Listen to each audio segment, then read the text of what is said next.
Welcome to Harshit institute.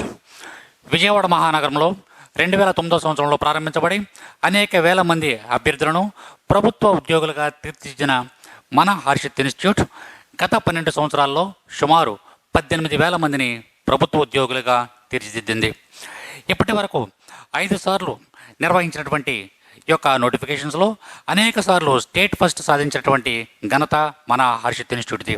ప్రస్తుతం మన Harshit institute యొక్క ప్రత్యేకతలు 24/7 24 గంటలతో కూడినటువంటి లైబ్రరీ సదుపాయం. అంతేకాకుండా ఇదే లైబ్రరీలో మనకు అత్యున్నత ప్రామాణిక గ్రంథాలు అందించడం అనేది జరుగుతుంది. నెక్స్ట్ ఈ లైబ్రరీతో కూడినటువంటి ఈ లైబ్రరీలో మనకు వివిధ సబ్జెక్టులకు సంబంధించినటువంటి ఎకానమీ, పాలిటీ, హిస్టరీ, జోగ్రఫీ మరియు అన్ని సబ్జెక్టులకు సంబంధించినటువంటి పూర్తి స్థాయి స్టడీ మెటీరియల్ మీకు అందించడం అనేది జరుగుతుంది. అంతేకాకుండా జాయిన్ అయిన ప్రతి అభ్యర్థికి పూర్తి స్టడీ మెటీరియల్ మరియు అభ్యర్థి ఏ ఎగ్జామ్ అయితే రాయకపోతున్నాడో ఆ ఎగ్జామ్కు సంబంధించినటువంటి సిలబస్ ప్రతి ఒక్కరికి అందించడం అనేది జరుగుతుంది. అంతేకాకుండా స్టేట్ ఫ్యాకల్టీ మన ఇన్స్టిట్యూట్లో బోధించేటటువంటి ప్రతి ఫ్యాకల్టీ కూడా economy, polity, arithmetic and reasoning తదితర సబ్జెక్టులకు సంబంధించినటువంటి ప్రతి ఫ్యాకల్టీ కూడా ఎంతో అనుభవము, అంకితభావము కలిగినటువంటి ఫ్యాకల్టీ మన యొక్క ఇన్స్టిట్యూట్లో ఉండడం అనేది జరుగుతుంది. అంతేకాకుండా మన ఇన్స్టిట్యూట్ యొక్క మరొక ప్రత్యేకత డైలీ టెస్టులు నిర్వహించడం మరియు వీక్లీ, మంత్లీ ఎగ్జామ్స్ నిర్వహించి ఆయా ఎగ్జామ్స్ నందు బహుమతి ప్రదానం చేయడం అనేది మన ఇన్స్టిట్యూట్ యొక్క ప్రత్యేకత. అంతేకాకుండా నాన్ మ్యాథ్స్ స్టూడెంట్స్ ఎవరైతే ఉన్నారో వాళ్ళపై ప్రత్యేక శ్రద్ధ చూపించడం, నెక్స్ట్ వాళ్ళకి ప్రత్యేక తరగతులు నిర్వహించడం అనేది జరుగుతుంది. తప్పనిసరిగా మీరు ఒక్కసారి మన హర్షిత్ ఇన్స్టిట్యూట్ని ఒక్కసారి సందర్శించండి. హర్షిత్ ఇన్స్టిట్యూట్లో ఉన్నటువంటి ప్రతి అంశాన్ని క్షుణ్ణంగా అవగాహన చేసుకోండి. మరియు ప్రస్తుతం ఎవరైతే హర్షిత్ ఇన్స్టిట్యూట్లో ఉన్నారో ఆ యొక్క విద్యార్థుల్ని వాకప్ చేయండి. మన యొక్క పరిస్థితుల గురించి అవగాహన చేసుకున్న తర్వాతే మన యొక్క హర్షిత్ ఇన్స్టిట్యూట్లో జాయిన్ అవ్వమని కోరడం జరుగుతుంది.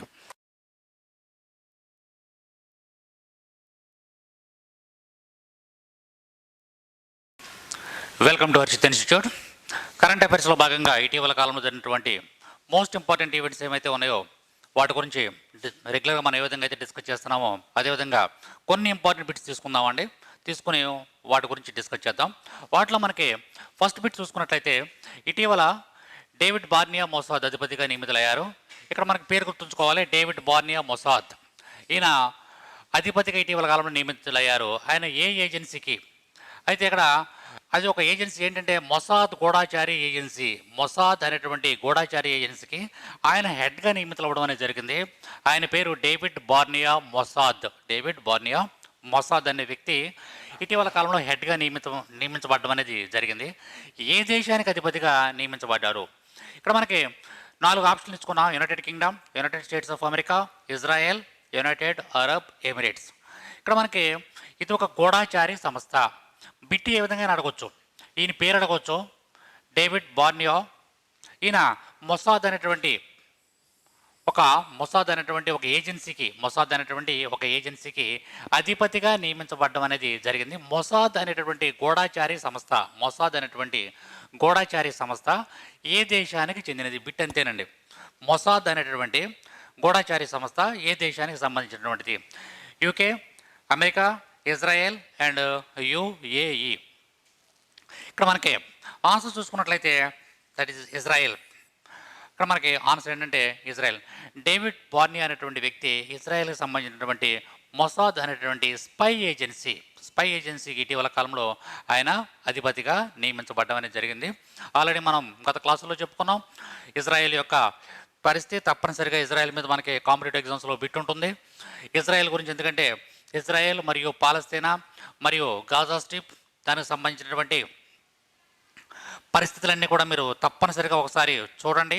ఎందుకంటే ఇజ్రాయెల్లో జరుగుతున్నటువంటి పరిస్థితులు, పాలస్తీనాలో ఇజ్రాయెల్ పాలస్తీనా మధ్య జరుగుతున్నటువంటి పరిస్థితులు, నెక్స్ట్ దాంట్లో ఈ యొక్క మొసాద్ యొక్క ఇంపార్టెన్స్ ఏంటి అనేటువంటి అంశాల మీద తప్పనిసరిగా బిట్ ఉంటుంది. కాబట్టి దాని గురించి కూలంకుషంగా మొత్తం ఒకసారి దాని గురించి మీకు దొరికినటువంటి సోర్సెస్ని బట్టి ఆ యొక్క మ్యాటర్ని తప్పనిసరిగా చూడండి. నెక్స్ట్ బిట్గా చూసుకున్నట్లయితే కొలినెట్ మాకాసో ఇటీవల ఏ దేశానికి ప్రధానమంత్రిగా నియమించబడ్డారు? కొలినెట్ మాకాసో అనేటువంటి వ్యక్తి ఇటీవల కాలంలో ఏ దేశానికి ప్రధానమంత్రిగా నియమించబడ్డారు? ఇటీవల కాలంలో ఆయన ఒక ప్రధానమంత్రిగా నియమించబడ్డారు. అది ఏం దేశం? ఇక్కడ మనకి Chile, Nigeria, Brazil, republic of Congo అని ఇవ్వడం జరిగింది 4 ఆప్షన్లో. ఇక్కడ మనం గుర్తుంచుకోవాల్సింది బిట్లో మనకి మోస్ట్ ఇంపార్టెంట్ పాయింట్స్ ఏంటి, ఆ యొక్క పదాలేంటి, ఈయన యొక్క పేరు గుర్తుంచుకోవాలి. కొల్లినెట్ మాకాసో అనేటువంటి వ్యక్తి పేరు. నెక్స్ట్ ఏ దేశానికి అతను ప్రధానమంత్రి? Republic of Congo. Republic of Congo, Congo దేశానికి. కాంగో అనేది గత క్లాస్లో మనం చెప్పుకున్నాం. కాంగో అనేది ఆఫ్రికన్ కంట్రీ, ఆఫ్రికా ఖండంలో ఉన్నటువంటి ఒక కంట్రీ. అది భూమధ్య రేఖకి కరెక్ట్గా ఆఫ్ ద లైన్లో అది కాంగో అనే దేశం ఉంటుంది. కాంగో రివర్ గురించి కూడా నేను మనం డిస్కస్ చేసుకోవడం అనేది జరిగింది. కాబట్టి ఏమైనా ఇంటర్నేషనల్ అపాయింట్మెంట్స్ ఏమైనా ఉన్నట్లయితే తప్పనిసరిగా వాటిని గురించి చూడండి ఒకసారి. కరెంట్ అఫైర్స్ పార్ట్లో కంపల్సరీ అడుగుతున్నాడు. ఎక్కడైనా సరే భారతదేశంలోనే కాదు, ప్రపంచవ్యాప్తంగా ఏమైనా అపాయింట్మెంట్స్ ఏమైనా జరిగినట్లయితే, కొత్తగా ఏమైనా అపాయింట్మెంట్స్ జరిగినట్లయితే వాటి నుంచి 1 లేదా 2 బిట్లు ఇవ్వడం అనేది జరుగుతుంది. కాబట్టి తప్పనిసరిగా చూడండి. కాబట్టి ఈయన కొల్లినెట్ మాకాసో ఏ దేశానికి ప్రధానమంత్రి అంటే కాంగో అనేటువంటి దేశానికి ప్రధానమంత్రిగా నియమించబడడం జరిగింది. నెక్స్ట్ ఇక్కడ మనకి కాంగో యొక్క ప్రెసిడెంట్ చూసుకున్నట్లయితే డానిస్ శాసో ఆయన యొక్క పేరు కూడా నిన్న చెప్పడం జరిగింది. కాంగో గురించి, దాని యొక్క ఇంపార్టెన్స్ గురించి కూడా నిన్న క్లాస్లో మనం డిస్కస్ చేసుకోవడం జరిగింది. కాబట్టి దాని యొక్క ప్రెసిడెంట్ డానిస్ శాసో. నెక్స్ట్ బిట్గా చూసుకున్నట్లయితే మనకి ఇక్కడ యుఎస్ ఒలింపిక్స్ స్ప్రింటర్ అయినటువంటి లీ ఎవాన్స్, స్ప్రింటర్ అయినటువంటి లీ ఎవాన్స్ ఈయన 74వ ఏట మరణించడం జరిగింది. అతను ప్రఖ్యాత, అంటే ఇక్కడ మన ఆన్సర్లోనే దీంట్లో ఇచ్చాము, యాక్చువల్గా ఈజ్ ఏ స్ప్రింటర్. ఆయన ఒక స్ప్రింటర్. ఎందుకు ఆయన గురించి మనం డిస్కస్ చేసుకుంటున్నాం, ఎందుకు ఆయన గురించి డిస్కస్ చేస్తున్నాం అంటే ఆయన ప్రముఖమైన స్ప్రింటర్లోనే ఈ యొక్క స్ప్రింటర్ అనేటువంటి ఒక అథ్లెట్స్లో, ఈ యొక్క గేమ్స్లో ఆయన ప్రముఖమైనటువంటి స్థానాన్ని సాధించినటువంటి వ్యక్తి ఇటీవల కాలంలో మరణించారు. కాబట్టి ఆయన గురించి కూడా మనం తప్పనిసరిగా చూడవలసి ఉంటుంది. నెక్స్ట్, వ్యవసాయంలో సహకారం కోసం 3 సంవత్సరాల కార్యక్రమానికి భారతదేశం సంతకం చేసినటువంటి దేశం ఇది. అంటే వ్యవసాయంలో సహకారం కోసం, అంటే అగ్రికల్చర్లో సహకారం కోసం 3 సంవత్సరాల కాలానికి, ఇది కూడా గతంలో మనం ఒకసారి డిస్కస్ చేసుకోవడం జరిగింది. 3 సంవత్సరాల కాలానికి మనకి, మరి భారతదేశానికి మరియు వేరే ఇంకో దేశానికి ఇటీవల కాలంలో ఒక అగ్రిమెంట్ కుదిరింది. అది గత క్లాసులో చెప్పడం జరిగింది. 5th అగ్రిమెంట్ అని కూడా చెప్పడం జరిగింది. అది 5వ అగ్రిమెంట్. అది ఏ కాలానికంటే 2021 మరియు 23 ఈ మధ్య కాలానికి సంబంధించినటువంటిది ఒక అగ్రిమెంటు. ఆ అగ్రిమెంటు ఏ దేశంతో చేసుకున్నామంటే మనం ఇజ్రాయెల్ దేశంతో చేసుకోవడం జరిగింది. ఎందుకంటే ఇజ్రాయెల్ దేశం ఈ యొక్క వ్యవసాయ రంగంలో చాలా పరిణితి చెందినటువంటి దేశం. అది వాళ్ళకు ఉన్నటువంటి తక్కువ భూభాగంలోనే అత్యధికమైనటువంటి ఉత్పత్తిని సాధించడానికి ఒక వినూత్నమైనటువంటి విధానాలను అవలంబిస్తున్నటువంటి దేశంగా మనం ఇజ్రాయెల్ని చెప్పుకుంటాం. కాబట్టి మన భారతదేశము మరియు ఇజ్రాయెల్ IAAP అనేటువంటి ఒక ప్రోగ్రాం ద్వారా, ఇండియా మరియు ఇజ్రాయెల్ అగ్రికల్చరల్ ప్రోగ్రామ్ అనేటువంటి ఒక విధానం ద్వారా మనము మరియు ఇజ్రాయెల్ దేశం 2 దేశాలు కూడా ఒక అగ్రిమెంట్ కుదుర్చుకోవడం అనేది జరిగింది. ఆ విషయాన్ని కూడా తప్పనిసరిగా మన కరెంట్ అఫైర్స్ పార్ట్లో చూడాలి. నెక్స్ట్ బిట్గా చూసుకున్నట్లయితే central bureau of investigation CBI డైరెక్టర్గా ఇటీవల ఎవరు నియమితులయ్యారు? ఇక్కడ మనకి who has been appointed is the director of the central bureau of investigation CBI. మనందరికీ బాగా తెలిసినటువంటి వ్యవహారం CBI. ఇక్కడ మనకి సెంట్రల్ బ్యూరో ఆఫ్ ఇన్వెస్టిగేషన్ ఈ యొక్క CBI డైరెక్టర్గా ఇటీవల కాలంలో ఒక వ్యక్తిని నియమించడం అనేది జరిగింది. ఆయన ఒక IPS ఆఫీసర్. ఆ వ్యక్తి పేరేంటి, ఆయన ఎవరు అనేది మనకి ఇక్కడ బిట్టు. ఈయన సీనియర్ మోస్ట్ IPS ఆఫీసర్. అనేక రంగాల్లో, అంటే ఈ పోలీస్ డిపార్ట్మెంట్లోని అనేక పదవులు చేపట్టేటువంటి ఒక గొప్ప ఉన్నతమైనటువంటి వ్యక్తిని ఇటీవల కాలంలో 3 సభ్యుల ప్యానెల్ వచ్చింది. ఆ 3 సభ్యుల ప్యానెల్లో ఈయన సీనియర్ మోస్ట్ మరియు చాలా క్యాపబుల్ పర్సన్ అయినటువంటి వ్యక్తిని ఇక్కడ మన CBI డైరెక్టర్గా ఇటీవల కాలంలో నియమించారు. ఆయన ఎవరు? సుబోధ్ జైస్వాల్, KR చంద్ర, VS కౌముది, శివదీప్, నామన్ లాన్బే. వీటిలో మనకి చూసుకున్నట్లయితే ఇక్కడ సుబోధ్ జైస్వాల్ అనేటువంటి వ్యక్తిని ఆయన ఇటీవల కాలంలో CBIకి డైరెక్టర్గా నియమించడం అనేది జరిగింది. ఆ బిట్టు తప్పనిసరిగా, ఎందుకంటే మరలా చెప్తున్నాం, అపాయింట్మెంట్స్ ఏమైనా ఉన్నట్లయితే మన నేషనల్ వైడ్గా కానీ ఇంటర్నేషనల్ వైడ్గా కానీ జరిగేటువంటి అపాయింట్మెంట్స్ కానీ, లేదా సీనియర్ మోస్ట్ ఇంపార్టెంట్ పర్సన్స్ ఎవరైనా ఇటీవల కాలంలో మరణించినట్లయితే వాళ్ళ గురించి కానీ, ఇంపార్టెంట్ బుక్స్ ఏమైనా వచ్చినట్లయితే బుక్స్ గురించి కానీ, ఇంపార్టెంట్ ఈవెంట్స్ ఏమైనా ఉన్నట్లయితే వాటి గురించి కానీ తప్పనిసరిగా చూడండి. వాటి నుంచి మనకి బిట్లు రావడానికి ఎక్కువ అవకాశం ఉంది. కాబట్టి ఇక్కడ రీసెంట్గా సిబిఐ డైరెక్టర్గా నియమించబడిన వ్యక్తి ఎవరంటే Subodh Jaiswal. Next 2021 gold Steve అవార్డును క్రింది వాటిలో ఏ కంపెనీ గెలుచుకుంది? ఇక్కడ మనకి భారత్ బయోటెక్, హిందూ లేఖ, స్పైస్ హెల్త్ మరియు Hindustan limited. 2021 gold Steve award. ఈ యొక్క గోల్డ్ స్టీవ్ అవార్డు అనేది హెల్త్ డిపార్ట్మెంట్కి సంబంధించినటువంటి అవార్డు. ఈ అవార్డుకు సంబంధించి ఇటీవల కాలంలో గెలుచుకున్నటువంటి కంపెనీ ఏది? వాటిలో మనకి the right answer is spice health అనేటువంటి కంపెనీ ఇటీవల కాలంలో ఈ యొక్క అవార్డుని గెలవడం అనేది జరిగింది. ఇది most valuable medical innovative award. దాన్ని ఇటీవల కాలంలో స్పైస్ జెట్ గ్రూప్కు సంబంధించినటువంటి ఆ సంస్థకు సంబంధించినటువంటి స్పైస్ హెల్త్ అనేటువంటి సంస్థ ఇటీవల కాలంలో ఆ అవార్డుని గెలవడం అనేది జరిగింది. నెక్స్ట్ బిట్గా చూసుకున్నట్లయితే వేసాక్ లేదా పౌర్ణమి దినం. ఇక్కడ మనకి తెలుగులో చూసుకున్నట్లయితే పౌర్ణమి దినం ప్రపంచవ్యాప్తంగా బౌద్ధులకు అత్యంత పవిత్రమైనటువంటి రోజు. ఈ యొక్క వెసాక్ డే దాన్ని మనం ఏమంటామంటే వైశాఖి దినోత్సవం అని చెప్పి, మన తెలుగులో చూసుకున్నట్లయితే వైశాఖ దినోత్సవం అని చెప్పేసి అన్నాం. చాలా పవిత్రమైనటువంటి దినం. ఈ యొక్క వైశాఖ దినం హిందువులకే కాకుండా బౌద్ధులకు కూడా మరింత పవిత్రమైనటువంటి దినం. ఆ యొక్క రోజుని ఇటీవల కాలంలో ఎప్పుడు నిర్వహించుకోవడం జరిగింది? ప్రపంచవ్యాప్తంగా ఆ యొక్క దినోత్సవాన్ని ఎప్పుడు నిర్వహించుకున్నారు అని చూసుకున్నట్లయితే May 23rd, May 24th, May 27th and May 26th. May 26th is the right answer. ఇక్కడ మనకి May 26th, మే 26వ తారీఖున ఇక్కడ మనకి పౌర్ణమి దినం ప్రపంచవ్యాప్తంగా అది వైశాఖ దినోత్సవం మరి ముఖ్యంగా బౌద్ధులు నిర్వహించుకునేటటువంటి అతి పవిత్రమైనటువంటి దినంగా మనం చెప్పుకోవడం అనేది జరుగుతుంది. కాబట్టి ఈ బుట్టి కూడా మనకి ఎగ్జామినేషన్ పాయింట్ ఆఫ్ వ్యూలో చాలా ఇంపార్టెంట్. నెక్స్ట్, ఇటీవల కాలంలో మెహలీ అంతర్జాతీయ హాకీ స్టేడియం, ఇది ఒక హాకీ స్టేడియం. ఈ యొక్క హాకీ స్టేడియాన్ని ఇటీవల కాలంలో దానికి ఒక కొత్త పేరుని నిర్ణయించడం అనేది జరిగింది. పేర్లు కూడా ఏమైనా మార్పులు చేర్పులు జరిగినట్లయితే తప్పనిసరిగా ఏ పేరుని ఏ విధంగా మార్చారో అనేది కూడా మనం గమనిస్తూ ఉండాలి. పేరు ఏ విధంగా మార్పు చెందింది అనేది కూడా మనం గమనించాలి. ఇటీవల కాలంలో ఈ యొక్క మెహలీ అనే యొక్క అంతర్జాతీయ హాకీ స్టేడియం, ఇది ఒక హాకీ స్టేడియం. ఈ యొక్క హాకీ స్టేడియంని ఏ విధంగా పేరు మార్చడం అనేది జరిగింది చూసుకున్నట్లయితే మనం 4 ఆప్షన్లు ఇచ్చాం. ఒకటి major Dhyan Chand international hockey stadium, olympian Balbir Singh senior international hockey stadium, Mahendra hockey international stadium, Shaheed Bhagat Singh international hockey stadium. వీటిలో మనం చూసుకున్నట్లయితే the right answer is olympian Balbir Singh senior international hockey stadium. ఈ పేరు గుర్తుంచుకో, బల్బీర్ సింగ్. ఆ ఒక చిన్న పదం చాలు మనకి. బల్బీర్ సింగ్ అనేటువంటి చిన్న పదం చూసుకున్నట్లయితే సరిపోతుంది. Balbir Singh international hockey stadium అది గతంలో చూసుకున్నట్లయితే మొహాలీ ఇంటర్నేషనల్ హాకీ స్టేడియంగా పిలిచేవారు. దానిని ఇటీవల కాలంలో పంజాబ్లో ఉందండి, ఇది పంజాబ్లో ఉంది. దీన్ని అనౌన్స్ చేసింది ఎవరంటే రీసెంట్గా పంజాబ్ గవర్నమెంట్. పంజాబ్ గవర్నమెంట్ ఆ యొక్క మొహాలీ ఇంటర్నేషనల్ హాకీ స్టేడియంని బల్బీర్ సింగ్ ఇంటర్నేషనల్ హాకీ స్టేడియంగా దాన్ని పేరు మార్చడం అనేది జరిగింది. ఆ విషయం కూడా మనం తప్పనిసరిగా గమనించాలి.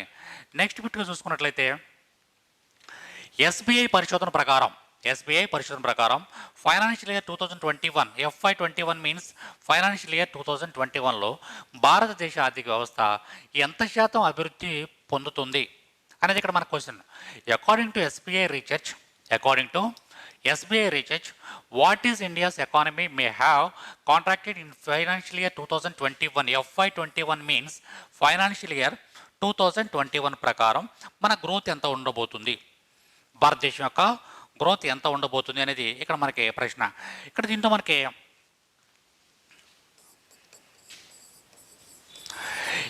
తప్పనిసరిగా ఇది చేసినటువంటి సంస్థ ఏదనేది కూడా మనం తప్పనిసరిగా గుర్తుంచుకోవాలి.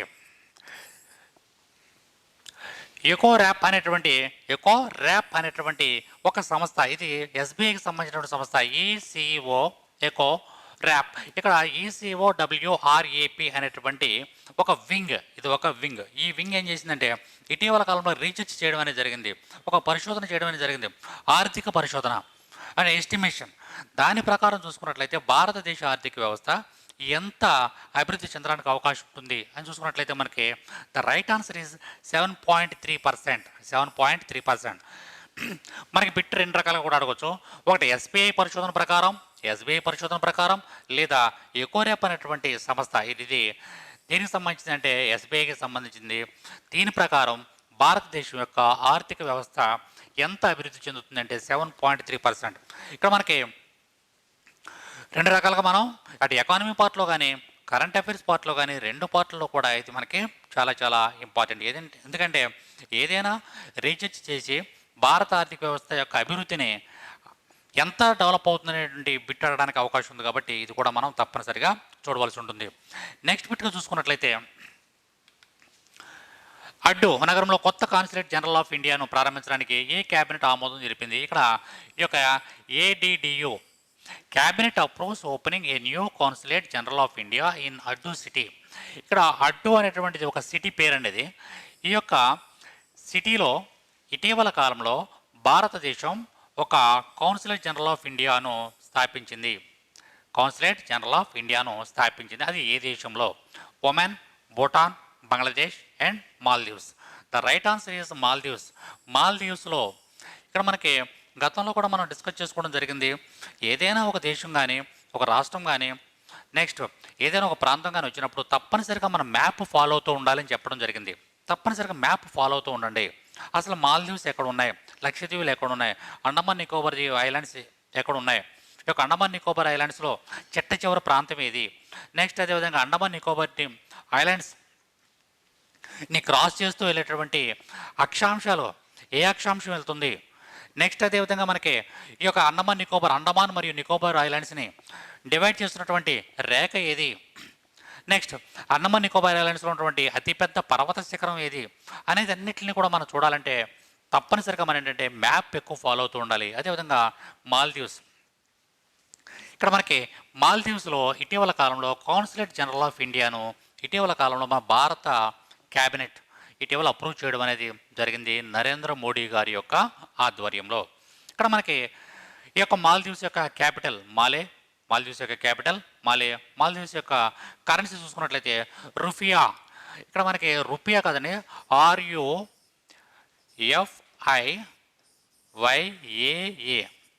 రూపియా అనేది దాని యొక్క కరెన్సీ. దాని యొక్క మాల్దీవ్స్ యొక్క క్యాపిటల్ చూసుకున్నట్లయితే మాలే, MALE. మాలే పేరు గుర్తుంచుకోవాలి తప్పనిసరిగా, MALE. మాలే అనేది దాని యొక్క క్యాపిటల్గా మనం గుర్తుంచుకోవాలి. నెక్స్ట్ మాల్దీవ్స్ యొక్క అధ్యక్షులు ఎవరంటే ఇబ్రహీం మహమ్మద్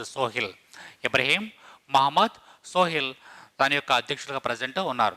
నెక్స్ట్ ఇక్కడ మనకు మాల్దీవ్స్ గురించి కూడా తప్పనిసరిగా చదవాలి. ఎందుకంటే ఇప్పుడు చైనా చూసుకున్నట్లయితే ఈ దక్షిణ చైనా సముద్రం మరియు పరిసర ప్రాంతాలు, హిందూ మహాసముద్రం మరియు అట్లాంటిక్ మహాసముద్రం మొత్తం చుట్టూ అంతా కూడా ఆక్యుపై చేసి ఆ చిన్న చిన్న జీవులన్నింటినీ కూడా తన ఆధీనంలో తీసుకుని అది ప్రపంచవ్యాప్తంగా ఉన్నటువంటి సముద్రాన్ని మీద ఆధిపత్యం సంపాదించాలని చైనా ఇటీవల కాలంలో అనేకమైనటువంటి ప్రయత్నాలు చేస్తుంది.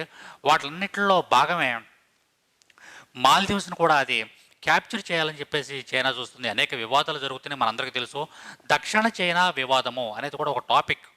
దక్షిణ చైనా వివాదము, దానికి వ్యతిరేక దేశాలయ్యి అనుకూల దేశాలయ్యి చైనా ఎందుకు ఇటువంటి వివాదాలను సృష్టిస్తుంది అనే విషయాలన్నింటినీ కూడా ఆ పార్ట్లో మనం చూడాలి. దక్షిణ చైనా సముద్ర వివాదము అనే పార్ట్లో చూడాలి. దాంట్లో ఒక భాగంగా కూడా మనం ఇటీవల కాలంలో అనేకమైనటువంటి దీవులను ఆక్యుపై చేస్తుంది.